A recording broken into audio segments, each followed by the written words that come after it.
یہودیوں نے یورپ کو فتح کیا اور آج وہ مغرب یہودیوں ہی کے زیر اثر ہمیں فتح کرنے پر تلا ہوا ہے۔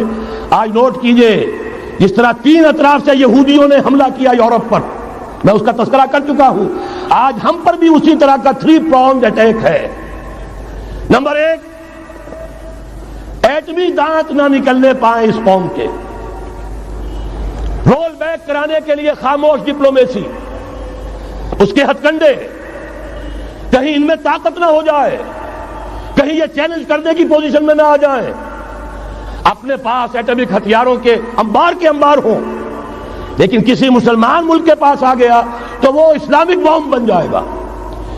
اگر وہ اسرائیل کے پاس ہیں کوئی حرج نہیں، لیکن پاکستان کے پاس کسی صورت میں اسلحہ نہیں ہونا چاہیے۔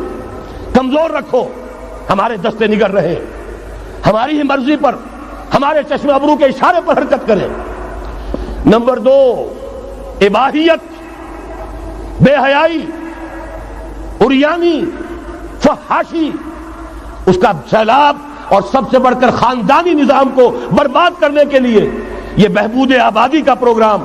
اور دیکھیے جادو وہ جو سر چڑھ کر بولے، مسلمانوں کے ہاتھوں کرا رہے ہیں۔ قاہرہ میں کانفرنس کرائی ہے ایک مسلمان ملک میں، اور یہ کہ اس کو آرگنائز کرنے والی ایک پاکستانی مسلمان عورت۔ یہ ہے در حقیقت کہ وہ لوگ اگر کرنا بھی چاہتے ہیں تو اس کا الزام بھی براہ راست اپنے اوپر نہیں، بلکہ یہ کہ خود کوئی مسلمان ہو جو یہ کام کرے۔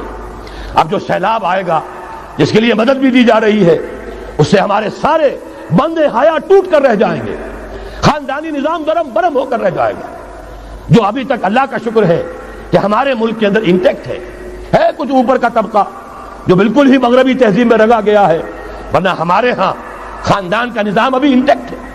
لیکن یہ کہ یہ سیلاب بھی بڑی شدت سے آ رہا ہے، یہ چیزیں بیک وقت کیوں ہو رہی ہیں؟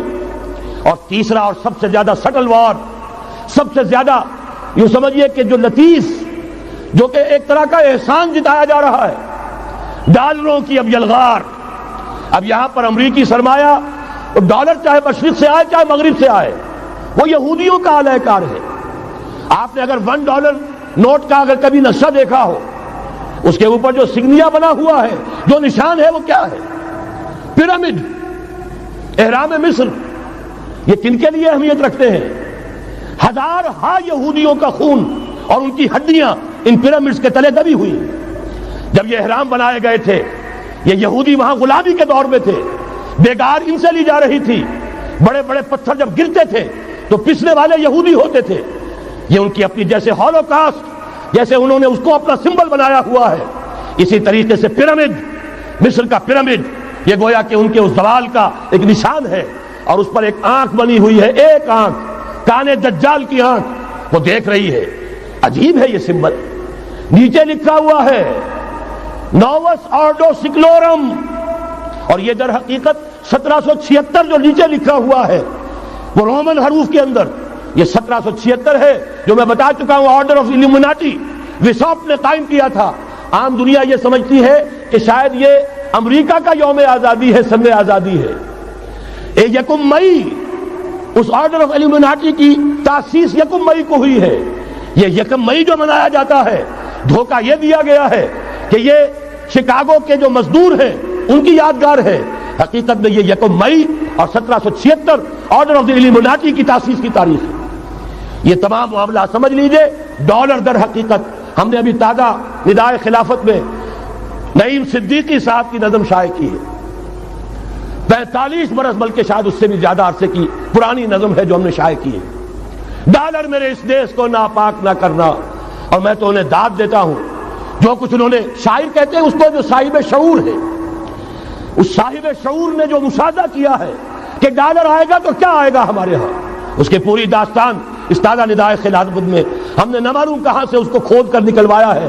ہم ان کا احسان مانتے ہیں کہ انہوں نے اپنی یہ پرانی نظم، اب ان کی جماعت تو سب بھول بھال گئی ان چیزوں کو، اسی لیے وہ اسے تج کر باہر بھی اب آ گئے۔ بہرحال ہمیں تو ان کی ایک ایک چیز جو ہے، مجھے تو وہ شعر آج کا اگر آپ نے جنگ کا میرا کالم پڑھا ہو، میری تو فکر کے اندر رچ بس گیا ہے۔ پاکستان کے بارے میں جب کہا تھا، اے آندھیوں سنبھل کے چلو اس دیار میں، امید کے چراغ جلائے ہوئے ہیں ہم، ہماری امیدوں کے چراغ ہے یہ، اسلام کا گہوارہ بننے والی ملک ہے یہ، اس کو ہم نے قائم کیا تھا اسلام کے لیے. یہ آندھیاں نہ چلیں. اس ملک کو ہم نے اسلام کے چراغ جو ہے ہم نے اس میں روشن کیے ہوئے ہیں. اے آندھیوں سنبھل کے چلو اس دیار میں امید کے چراغ جلائے ہوئے ہیں ہم.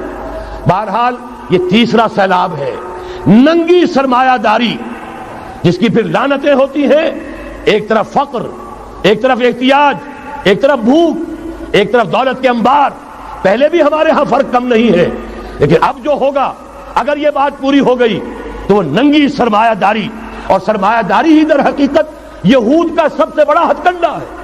یہ بینکنگ کا نظام, یہ سارا کا سارا سودی نظام, یہ IMF, یہ ورلڈ بینک, یہی تو ان کے سب سے بڑے ادارے ہیں. تو واقعہ یہ ہے کہ تین طرف سے ہم پر حملہ ہو رہا ہے.